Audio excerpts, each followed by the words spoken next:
I wonder what you've learned about what it takes to sort of operate with a lead against this Indiana team. Uh, I don't think it's anything super tactical. I don't think it's anything uh, X's and O's wise. Really, it's just you can't play like you're up and just try to run the clock out. Because they can put points on the board in a hurry. So you got to try to continue to score with them, and then keep getting stops on the other end. And not even look at how much time's on the clock. You just got to continue to try and play like the game's tied. Try to keep winning the game each possession, one at a time, and you can't get caught up playing the score. Front right. Andrew Schlecht with The Athletic. Chet, you guys are able to convert a lot more shots in the paint and at the rim than you did in game one. Just thoughts on how you guys are able to accomplish that? I think we did a good job of being aggressive and then playing more on 2 feet, making some decisions in that mid-paint area, where in last game we were, kind of just putting up those shots. I think we did a better job of finding some better looks, whether it was dunker spacing or kickouts or whatever it might be. I feel like we did a good job of, slowing down in that space. It's me. Jenny on the right. Jenny Carlson with the Oklahoman. Hey, Chet, Mark said that Indiana's offense is a conceptual offense, and you have to play conceptual defense against them. I know when it comes to Tyrese, you've got to have great on-the-ball pressure with him, but what are the rest of y'all doing, or what did you do tonight to make his job harder, to make their offense, more difficult for them out there? We have to play to our principles. We've been working on them all year. We can't just forget who we are, and then we have to communicate. It's really loud in there, and we wouldn't want it to be any other way. The fans bring us a lot of energy, but you really have to communicate when it's loud, especially when somebody's up guarding the ball. They can't see everything behind them, so they're trusting you to communicate with them. And whoever's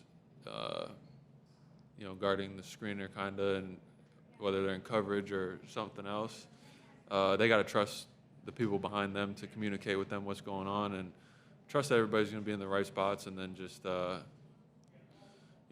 and execute over and over. It's a long game. There's a lot of possessions. They're throwing a lot of things out there every possession, so you just got to trust that communication and execution will get the job done. Back left. Anthony Slater with The Athletic. How good did the big-to-big lob feel, especially considering, you guys didn't even go with the double big lineup in game one? I always love playing with Hart, especially when he's throwing lobs up to me. But at the end of the day, it was just 2 points. It's a good play for us, so we got to look for it whenever that situation's kind of given to us. But try to keep emotions out of it. Player who gets really upset between games, and that fuels you if you have a bad game one, or do you just try to shake it off? Oh yeah, definitely. I mean, a little bit of both. You don't want to get so wrapped up emotionally that you can't process why things happened, good or bad. And then you also have to have a level of care. If you're just like, whatever, I don't think that's good either. So I'd say I have a good middle ground of not getting overly emotional, but also caring enough to try and always be better next game, whether I have a good game or not. Dan on the left, third row. Dan Devine, Yahoo Sports. Seemed like you and Isaiah were both setting ball screens a little bit higher tonight, maybe a little bit closer up to half court. Just wondering what benefits that provides for Shea or for J-Dub when they're getting downhill? I wouldn't necessarily say that that's like a tactical point or anything. I'd say that's just where the screens happen to be set. Marcus, back left. Marcus Thompson with The Athletic. Chet, how would you explain or describe Caruso's energy levels for a 30-year-old man? Don't disrespect our GOAT like that, man. He's one of those guys who you know is going to bring it every single night, whether he's 22 or 30. It doesn't matter. He's going to bring it, and I feel like as a collective we really feed off of that, and then also his ability to kind of process things that are happening out there and relay it and communicate it to everybody else is really important for us. So, hopefully that doesn't fade away as the years go on. Last two questions. Fourth row on the right.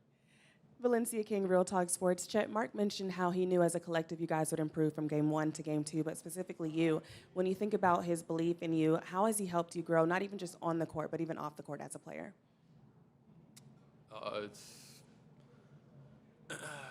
It's extremely important. When other people instill confidence in you, it allows you to play more confident, allows you to have trust in what's going on, have trust in what he's telling me and us as a collective.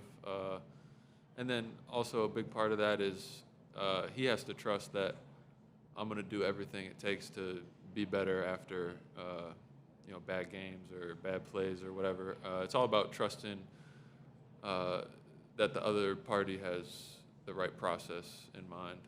He always has the right process in mind, and I try to as well.